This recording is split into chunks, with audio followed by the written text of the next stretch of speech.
podcast is part of the Sports Social Podcast Network.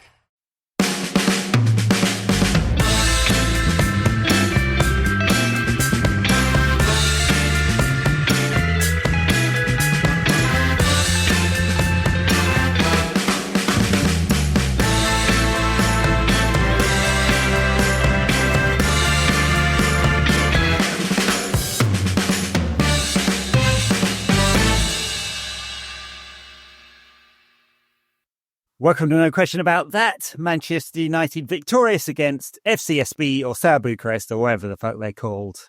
I'm Ed with Daniel. How's it going? Good. Well, what a win. What a team.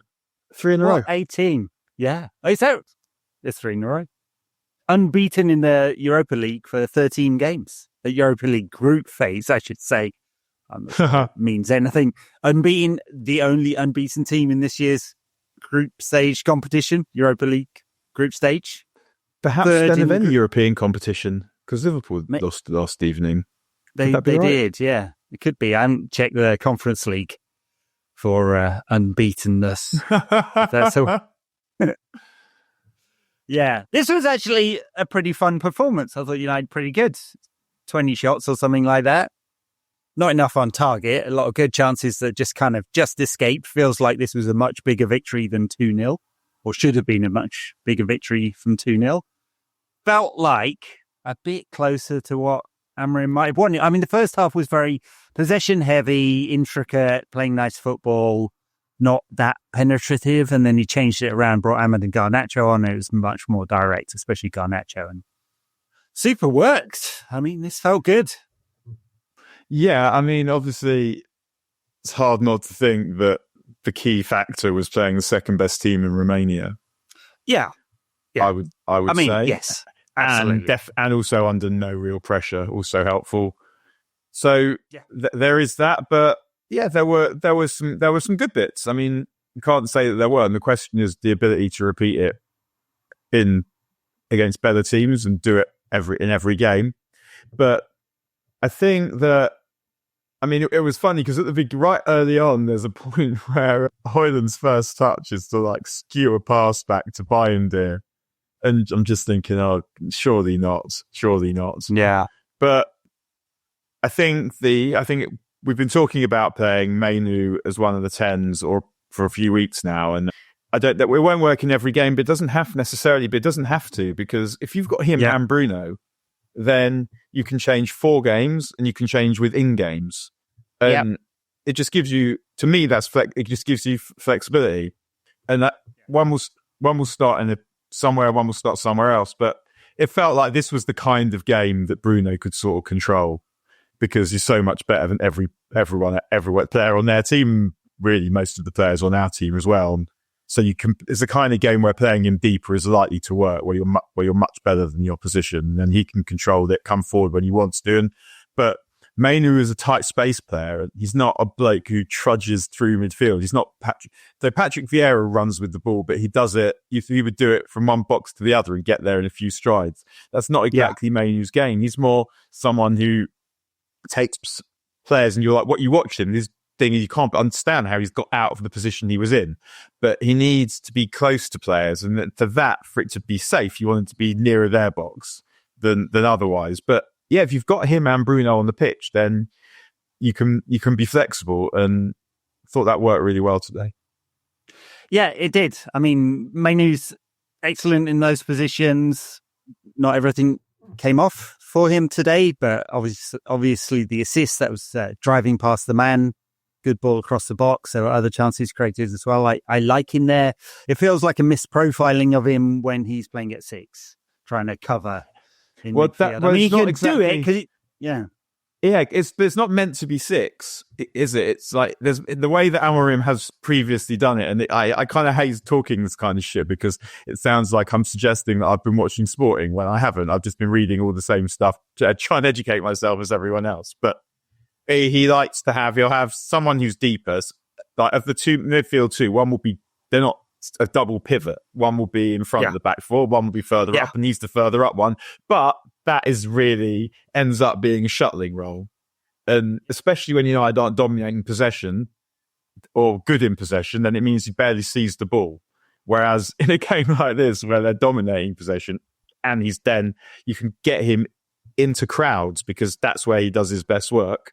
Then you're going to get something more out of him. And the goal that he scored was very similar to the chance that he missed, and it showed that these are the right kinds of runs. And he was found twice, which is unusual. And it felt like he learned from the first one, and the finish with the second one was, he didn't snatch at it. He just made sure. So we know that he's brilliant, that he's got brilliant ability, and he hadn't lost that. He had, like, a mate said to me at the game the other day that he thought he'd got too bulky. I can't say I'd noticed that.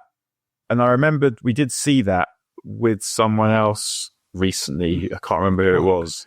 Romelu Lukaku went full bodybuilder and lost all his pace. Yeah. Was it him? Yeah, I'm not sure, but I'm not sure. I thought he was too bulky. I mean, there is a question mark about whether he's like zippy enough over those first 10 yards. He does tend to stroll around the pitch, and obviously he's got a kind of skip he does. He's got this kind of skip he does to get moving, and that's not helpful for accelerating. And I agree that he's not someone like Vieira who's going to carry the ball. He might, as he feels out, he might be able to do it because he's not slow. But this was a good way of getting the best out of him, playing him higher up the pitch, because it's always going to be crowded there, and he's got good timing. I mean, there was the run that he made in the channel down the left at the beginning where he tries to lob it over someone's head. Ironic. Yeah, that was nice. Like Vieira. When really, I mean, it was nice, but he should have hit it with his left foot. But it doesn't matter. It's just all these different things that we can easily recall, even though we're middle-aged, from a game that we just watched, that he did that were good. And I think that he's got the ability to do it against better teams. He hasn't suddenly got not good. He's just in a system that has been designed almost to get the least from him. And correct. If we can he's 20, like, he's young. The kid's still got a lot of learning to do. And he's played 50 games or something, and he's had a couple of big injuries, and so a bit of patience with a talented player, and you trust that Ruben Amorim's a good coach, which is like, I mean, there was an interesting quote from Ruben Amorim in midweek in the press conference, where not all the Marcus Rashford stuff, will probably come on to that, but where he said of Rasmus Højlund, we're not going to tell him, we haven't got the time to coach him where to run. We tell him, but we haven't got the time to coach him. And I thought that was a little interesting insight into, could be reading too much into it, but a little insight into like how his methodology is working. I mean, he seems to still trust in Højlund.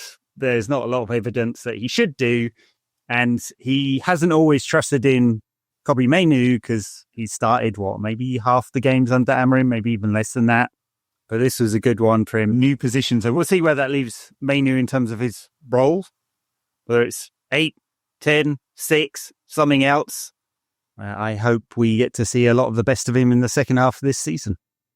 Yeah, I mean, he will just get better, and I kind of watched that thinking, because that was sort of the first time in a while that Bruno and Mainoo together have been really good, and it just, to me, it's just so obvious that a left wing back will be good, but if you could just get, I don't know who it is, maybe Kone is the player that they hope it might be. A proper number 6 who's great on the ball, can take it under pressure, can pass, and can run about and be physical at the same time. And this is obviously, who in the world wouldn't want that player?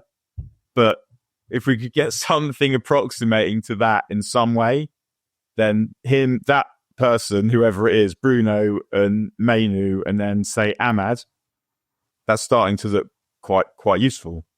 And I read a report this week that he wants he wants to go back to Sporting, and I mean, it makes obvious sense, and get Quenda and Gyökeres. Quenda is meant to be a superstar. Gyökeres, I'm saying not convinced. We had this discussion on the Tactics Pod a few weeks back, and Darnish asked us both, and I think both of our immediate reaction was nah. And it's not like he hasn't scored a lot of brilliant goals and doesn't look like he's an all-round number 9, physical, scores all sorts of goals, runs in the channels. my question mark is he's 27. It's a massive fee. He's never done it in one of the big leagues ever. I mean, he had time at Brighton and Swansea and Coventry. What a risk to go spend 80 million quid on that fella. I mean, on another Højlund, basically. Yeah. I agree. I mean, they do need to get a centre forward. I guess the two centre forwards they've got are inexperienced. So if you were buying a centre forward, it would make sense to buy someone who was a bit older, who you thought you'd be able to just rely on and score goals. It'd only happen if they could get rid of one. Yeah. I don't know if he's good enough. Quenda, what I've seen of him and just the way people speak of him feels like that would be someone that was who I expected him to go and get from there. I hoped that he would make Højlund into a player so that we didn't need to go and get another one. It feels now that Højlund requires more work than I probably thought he did a season ago. And what you said about Amorim and what he said about they haven't got time to do the runs with him.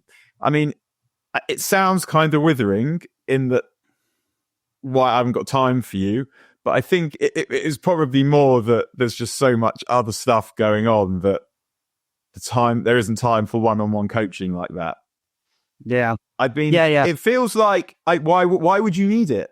Surely you could describe where to go well, that's what they're doing. With enough level of detail so that it would be intelligible to a person. I don't know. Yeah. But I mean, Højlund he was an issue today. He was an issue in midweek as well. I'm pretty worried about him. I've kept saying I think he's got all the tools and the ceiling to be a really good player. It's just he almost never puts it all together all in one go. When he had that run, when he was scoring goals, he scored 7 in 7. Seems ages ago now that he did that. That was when his movement seemed good. It is not now. He's very, very static a lot of the time and spends a lot of his time fighting with centre backs. We've said that before. He should be running into the channels. He should use that pace rather than the strength that he thinks he's got but doesn't actually appear to have. There does seem a level of regression with him, but the challenge is, of course, that United spend 70 million quid on him and 30 on Xerxes. That's 100 million dumped, and it's very, very hard in the world of PSR to go, that's a sunk cost. Let's just move on, because you can't just move on. In fact, United it's almost worse to sell the player right now. If you said, oh, well, we're going to put Højlund on the market, what's he going to go for? 30, 40, something like that? That will be an impairment charge, right? You lose from doing that. It's madness, but true. And so they've got to spend time trying to get these players better, stronger, more suitable for the system. And what you end up doing, a secondary effect of that kind of issue, is that you sell players that have little to no value on the books, like Alejandro Garnacho and so on. We'll see whether that happens in the next few days or not, but that's where you end up being, because to sell the players you'd really want to sell, they came in on massive fees, is a problem. Yeah, I mean, one thing I wonder about Højlund is if it might help him if Mainu does play higher up the pitch, because he's someone you don't want him playing with the whole time with his back to goal, but he can do it. I think he's got a good touch. He gets his body around the ball well, and that would encourage Højlund to run in behind. I think maybe.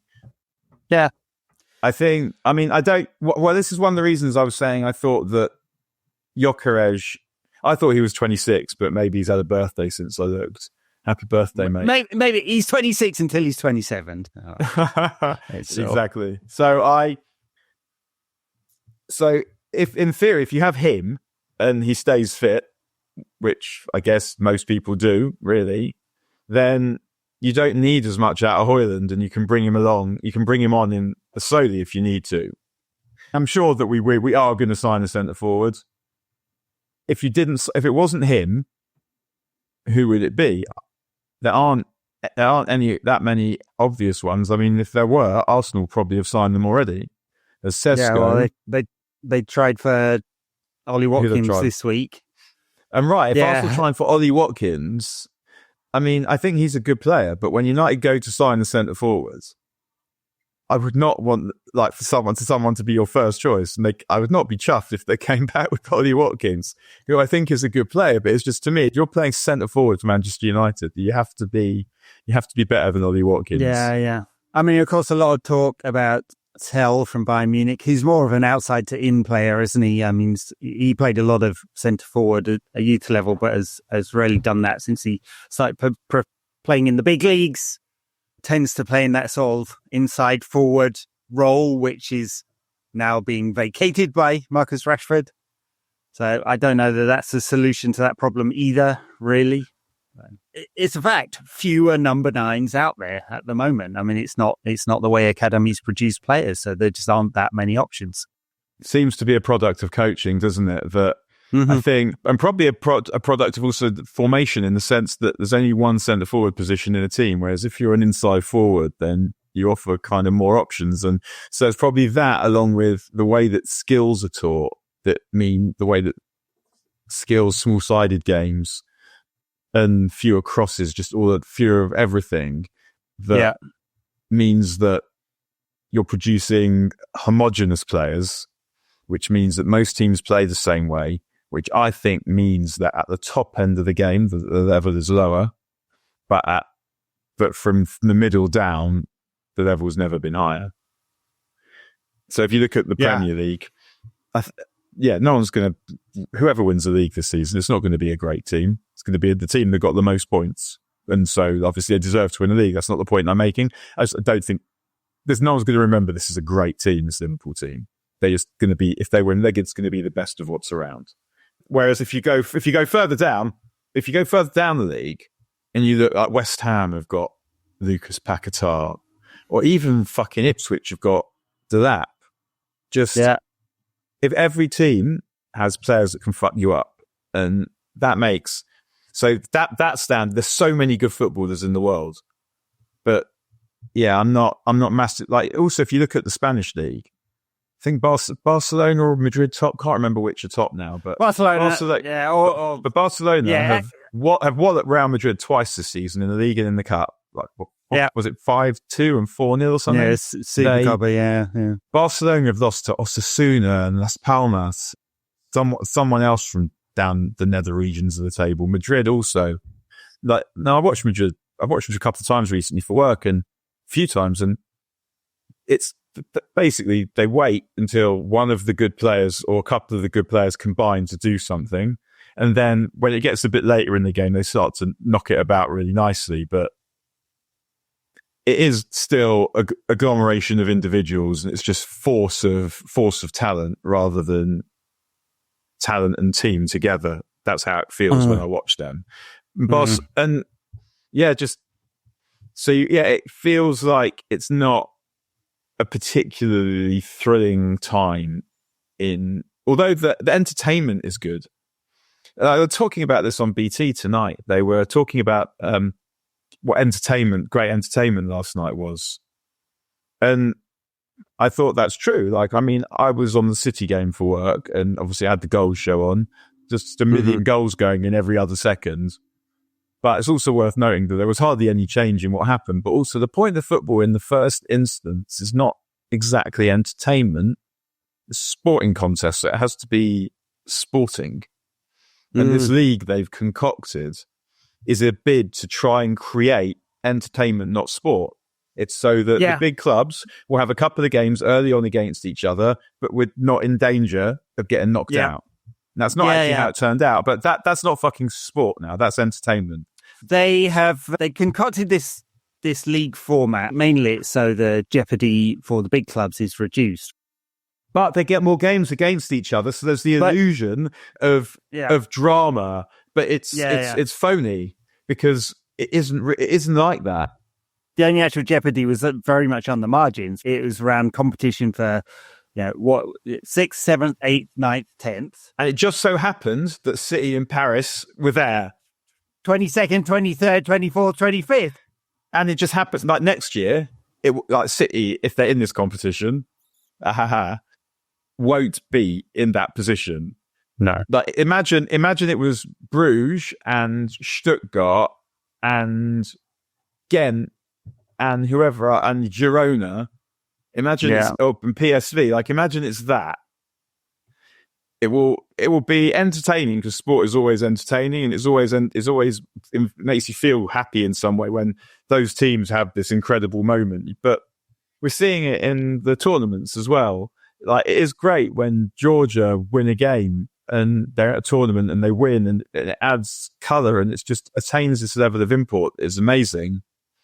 And yet at the same time, there's a bit of American sport vibe to it, where if you hang around long enough, you'll probably see your team win, because everyone does eventually, or just where it ceases to almost be. Obviously, it is about skill as well, but it feels more like you're manipulating the sporting event in order to create entertainment and drama in order to make money. And that's, and this is that, but it also felt like that because the system is now artificial. Previously, like the Champions League is obviously artificial, but once you start letting in the second and the third and the fourth best teams in the league, obviously the standard's going to go through the roof, because previously you had way fewer teams, so fewer hard games, and also you were playing against the team that was the best in their league the previous season. What if they're doing a Leeds or a City or whatever? Whereas now you're basically guaranteed the best sides in every country, every time, every season, more or less. So that was it was an artificial change, but it created a higher level of sport, whether you thought it was better or not personal. But the standard of game would often be higher. But now they've manipulated the competition in order to create entertainment rather than the other way around. And I guess looking back at it, it felt artificial, and it was. And it was, and the playoff games can be even more, right? I mean, there's some jeopardy in that you finally get to knockout, but this is teams ranked 16th through 24th or something. Like, it's like, what is the point of this? Yeah, well, because we're getting extra round. This year we're getting City against Madrid or Bayern. So that to them will justify everything like that. Yeah, like of course. City is playing Real Madrid over 2 legs, I guess, because also, of course, you might want it later in the competition, but like fight promoters will tell you, make the fight when you can make the fight, because you never know what's going to happen. Sure, but they're getting that time, and a lot of people will watch. For every City Madrid game, or whatever it's going to be in this knockout, you're going to have a Genk versus Osasuna, or I'm just making that up, right? There's an awful lot of dross in this. And I guess the worry is that the big clubs will go, hey, look, awful lot of dross in this. Wouldn't it be better if these shitty little clubs weren't even in here anyway? And this feels like Super League light as a result, and the calls for Super League will come back once again. Well, anyway, to bring it back to Ian. Sorry, it's in lieu of a Super League, isn't it? Because the point in Super League was the big clubs playing each other all the time for TV audiences, and that this format is to guarantee every big club a few of those games. And and it's that. So obviously it's politics as well, that it's UEFA trying to look after themselves, and maybe it is better to do this, because what's the alternative? If the alternative is something run by the clubs, then it really is fucked, because just look who the clubs are. All right. Well, back to United, third in the league, and it's seeded. I think I incorrectly said on a previous pod that it is seeded in the next round, but you couldn't play teams you've already played, and you couldn't play teams in your own country. You can, in fact, play teams you've already played and teams in your country, but it looks like we'll get one of Real Sociedad, Midtjylland, someone else who I've completely forgotten already. So like a winnable last 16 game, whoever comes through these playoffs. We should be winning this. I mean, Lazio obviously playing well, but we are good enough to win this competition. We should be good enough to win this competition. And it felt today that even though it was against the second best team in Romania, they were doing more of the right things. The balance in the team looked a bit better, because generally I think my problem with this team is that they struggle to balance composure and patience with speed and risk. And what we saw in this game was we saw some combination play. We saw it actually a bit at the end of Fulham. Like the best bit of football we played against Fulham was when we were trying to close out the game and they were just knocking it about and they were doing it with a bit of tempo. And it felt more like they'd created a rondo situation, which they're not very good at doing. And we saw a bit more of that today. And the balance won't be like that in the league because we're not going to have, like Ahmad won't play at wing back that often. I mean, we're getting Dorgus, I guess. So maybe if you get someone who can defend, maybe it'd be easier to have Ahmad on the other side. But it was a successful evening. You've got runs in behind by Mainu. Yeah. You've got third man runs from Mainu. You've even got a couple of runs in behind from Højlund. So it was. I think you'll take a lot away from this game that's positive, for sure. I mean, playing shit, but away from home in Europe, United have had not that many victories in recent years. Right? So this is one to add to the tally. There's lots of positives to take away. United are in good position in this tournament, should be heading through to the quarterfinals wherever we play next because there's not particularly good. We'll do some deeper analysis of that later, but positive evening all round. I think that's fair. Yeah, I tell you, also a couple of times it felt like sorry, I thought you finished. It felt like the goal was coming when it came, and that I tend to think is a good sign. Where you can see when you feel like we're going to score here. Like even in the first half, I felt like we made 2 or 3. We didn't play that well. Played a bit slow. Not enough risk. Blah blah blah. But we made 2 or 3 good chances to score. Whereas usually you'll make a few good situations where if you get the next bit right, you might get a chance to score. And it doesn't work from that. So I felt like we were going to score. And when we did score, it felt like there was a build. There was an increase. That's sort of how teams do it usually. An increase pressure build. We created chances. Yeah. Then you get a goal, and then you keep at it, and then you get another goal, and then we were still trying to score at the end. And it felt, obviously it was against not a good team. And earlier in the season, we scored 7 goals against Barnsley, I believe. So, but it also felt like there was just a good balance to that team. And it might not work in all the games, but with Bruno and Mainu, as I kept said, it gives you that flexibility. And so I think they should be able to work that out. And this was the closest they've come to doing it, but they're probably going to need a different player than Ugarte. They're going to need a player that isn't Ugarte to make it really work.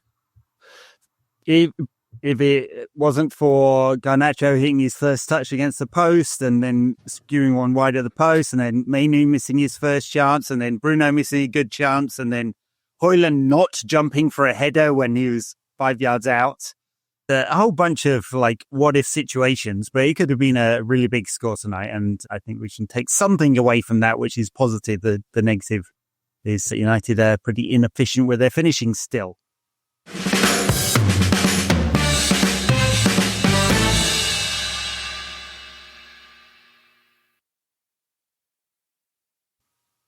All right, there's a few days left in the transfer market. A few moving pieces. So which players do you want to do in turn? There's Garnacho, Napoli, or Chelsea.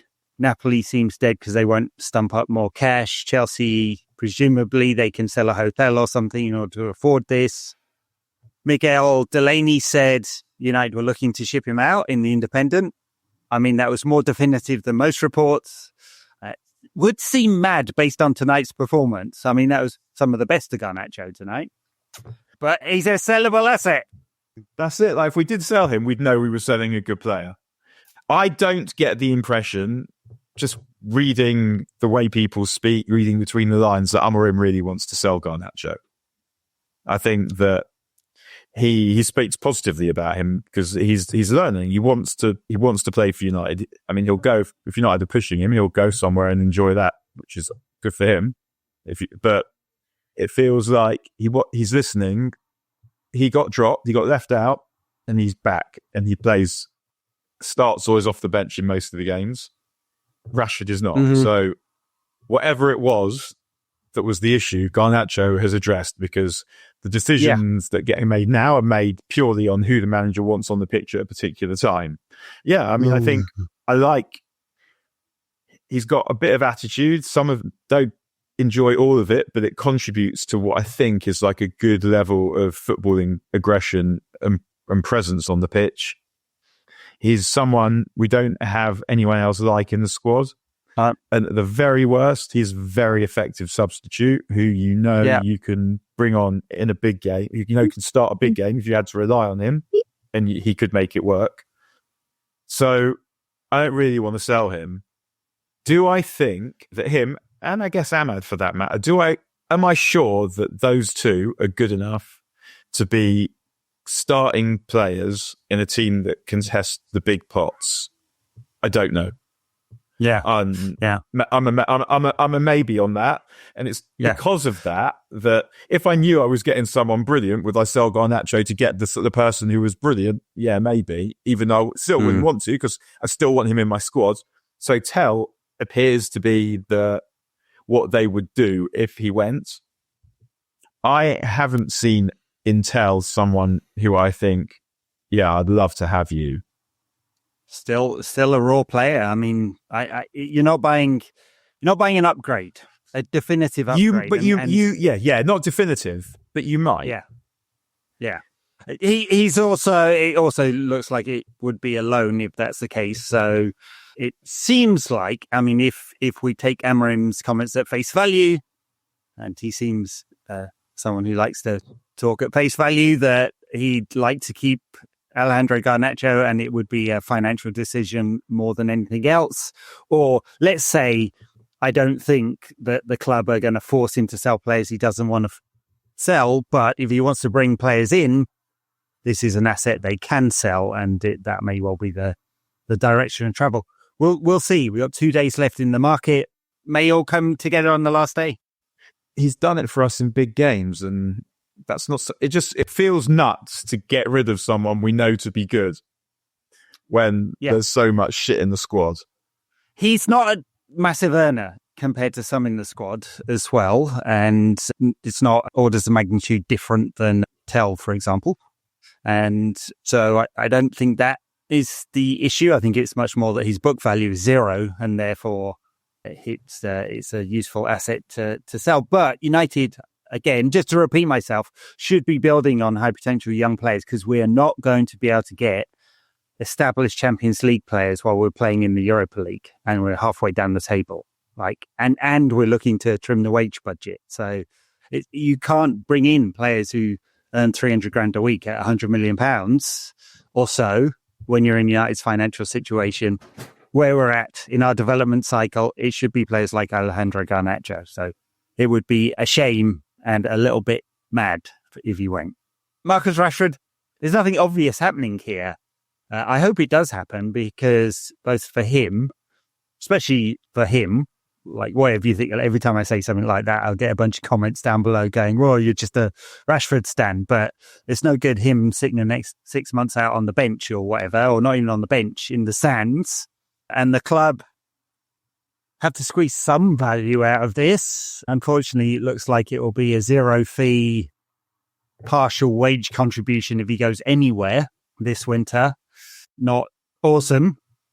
If I was him, I'd quite fancy going to Galatasaray for 6 months, playing in front of those fans with Osimhen, trying to win the league. Are they an option? I previously read that he wasn't having it, but at this point, it hasn't actually done Osimhen's reputation any harm, has it? To go there and bang the goals in, and everyone's still thinking about him. Because you'd have to assume that if you go and you're Marcus Rashford, if you go and you take it seriously, you'll score goals. You'll look good because you are good. And that's what he desperately needs. He needs to be playing regularly, scoring goals and performing well, get his confidence back, playing a system that suits him under a manager who believes in him. It's not helping, I have to say. Much as I like Ruben Amorim and his honesty, I don't think it exactly G's up a market when you effectively say this player's shit and he doesn't train hard. I'd be tempted to keep Stum on that one. but he seems willing to answer. It's quite difficult. Like, why aren't you picking him? Yeah. You can't, like, what are you meant to say? Like, because if it's not because of his attitude, then it's because he's shit, and you know he's not shit. So it has to be because of his attitude. I get it. It's really hard to answer that question. For saying, like, you've got meningitis or whatever, which is not going to happen and shouldn't happen. It's just, it feels like he's in a bind because whatever's gone on has pissed him off enough. And he said that most recently that he would like to have Rashford. He knows that Rashford's good. And anyone who was watching it, and presumably people in football also talk, if you're trying to buy Marcus Rashford or you're interested in buying him and you're any of these clubs, you must be able to ask someone who would give you an up-to-date current character reference. I guess one of Ten Hag's coaches might speak. You never know. There are loads of clubs that will go, yeah, brilliant ability. Let's take a chance. The problem is he's expensive. Yeah, that seems to be the blocker. Yeah. I mean, mind you, they could have pretended there was an injury. Arsenal did that with Jack Wilshere for months and months and months, didn't they? A fit him would do very well at Arsenal. Marcus Rashford. He's better than Martinelli, that's for sure. Yeah. They could definitely use him. But there you go. You hawk him. Yeah. Head round to the Emirates, Dan, and do the deal. Yeah. Okay. So those two. Patrick Dorgu, looks like there's some delay on the paperwork, but he'll be in Manchester for his coughing for the doctor and tickling his balls or whatever they do in these medicals these days, and signing on the dotted line. He's a very raw left back, left wing back, right wing back, right-sided forward, seems to play in all sorts of positions. I wouldn't expect the complete package with this, at least from what I've seen. Again, not watching Lecce every week. I don't know about you, Dan. Yeah, I'm still thinking about myself hawking Marcus Rashford. Yeah.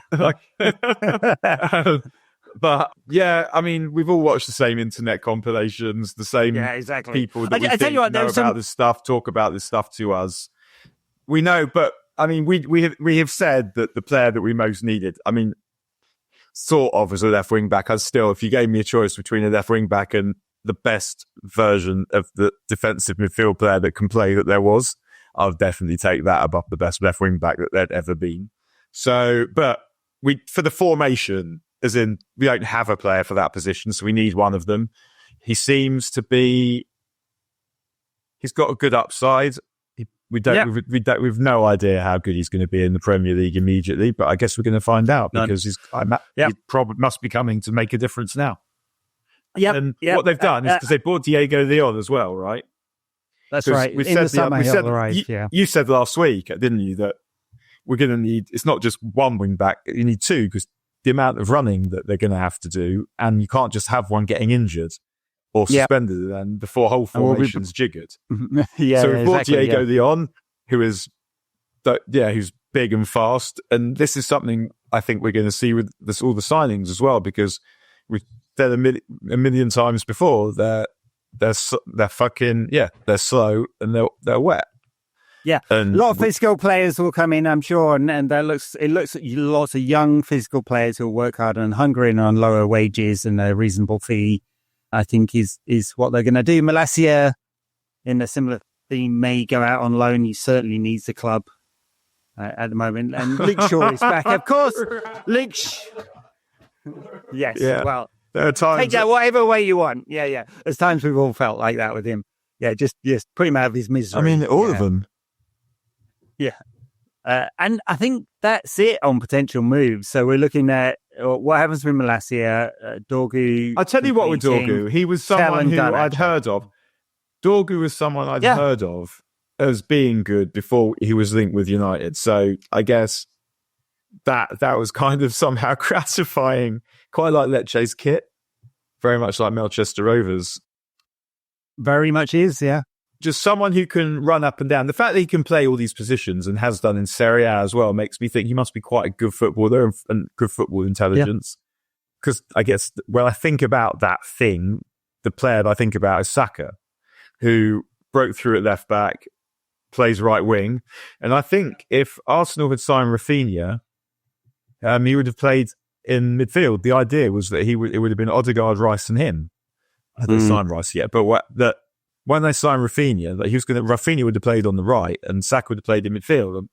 So that the football intelligence to play all these positions to me is a bonus. Now he's going to have to nail down the position, but obviously it's useful that he can play both sides because sometimes you might want him against a particular opponent, or you might have an injury or whatever. So if he's good, it's an absolutely great signing, and if he isn't, it's another stinker. I mean, here we are.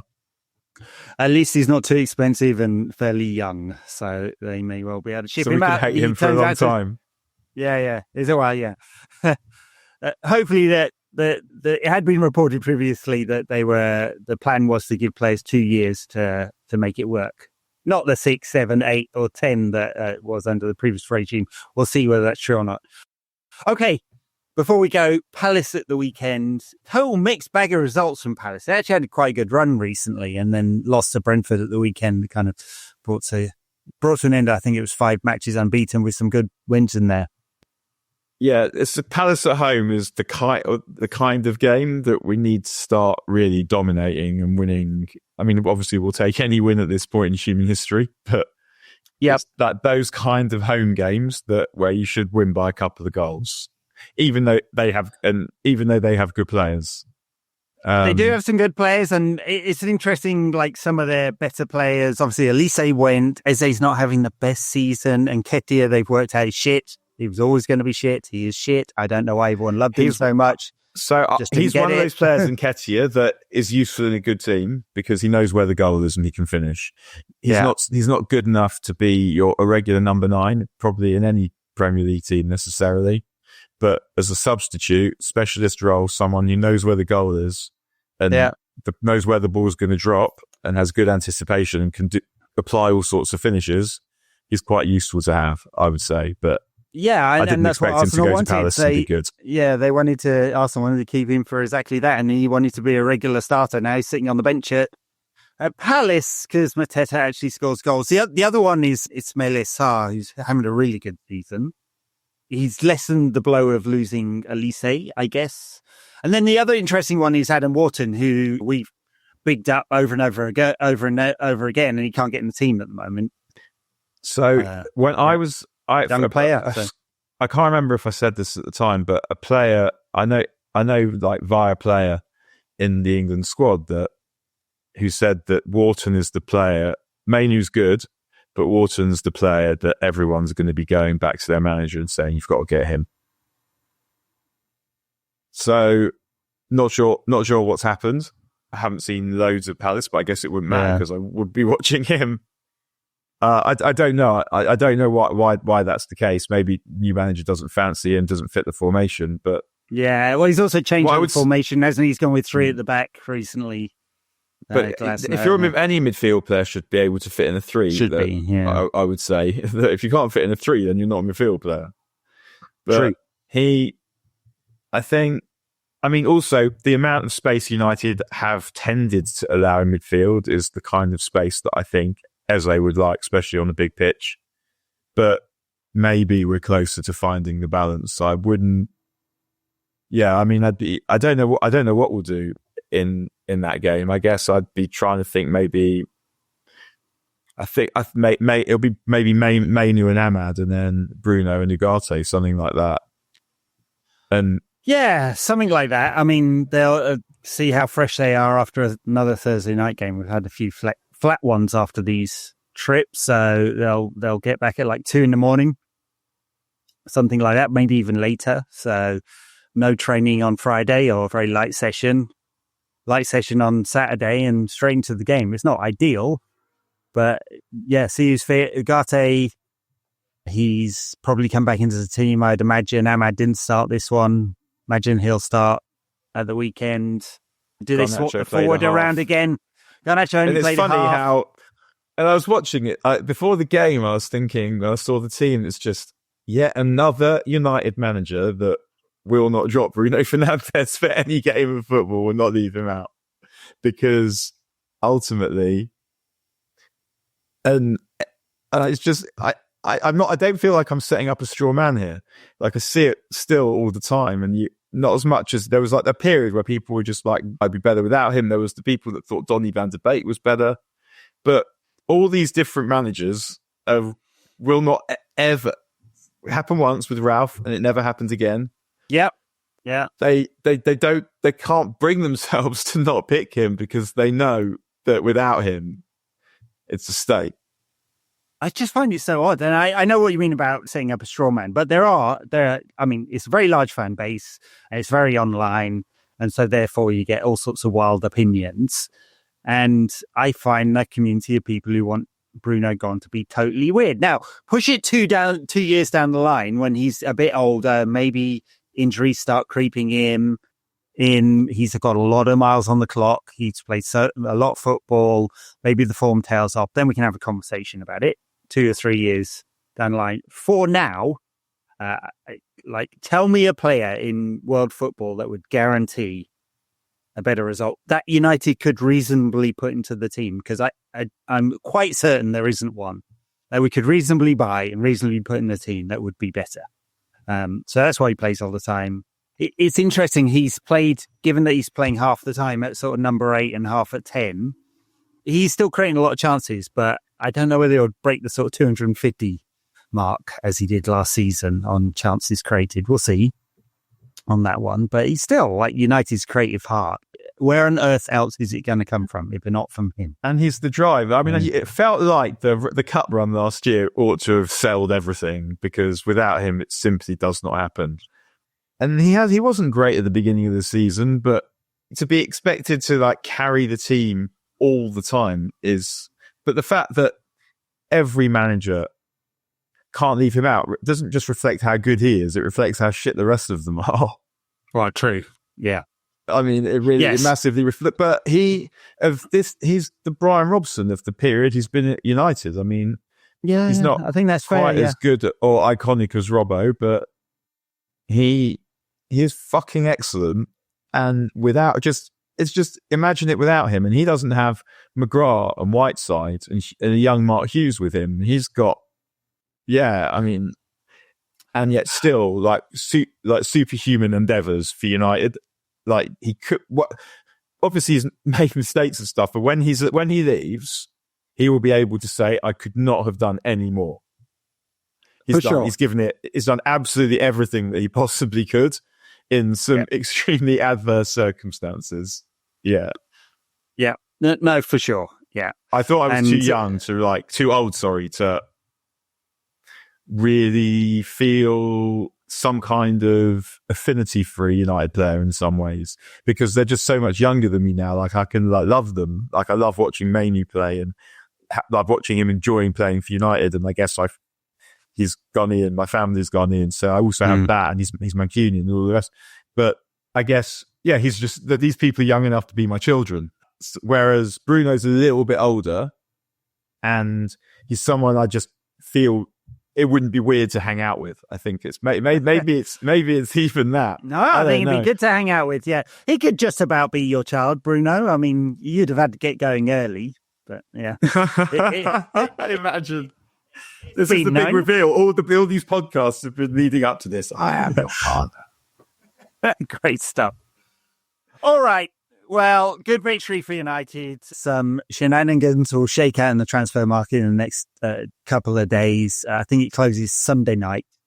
So, that'll be fun. Maybe we'll know what's happening. By the time we do the post-Palace victory pod, we may know more about that. Before we go, a plug for the Lost Tapes, which is our narrative history series using archival audio from an old radio journalist in Manchester. Never before heard, Edward. Some of them are never before heard. Some of them were before heard. Some of it never before heard. This one is on the rivalry with Arsenal during the late 80s, 90s and early part of the noughties. Some great interviews with Wenger and Vieira, absolutely bitching and moaning. It was great fun putting this together because it reminded me of just how whiny those two were. Absolutely pathetic.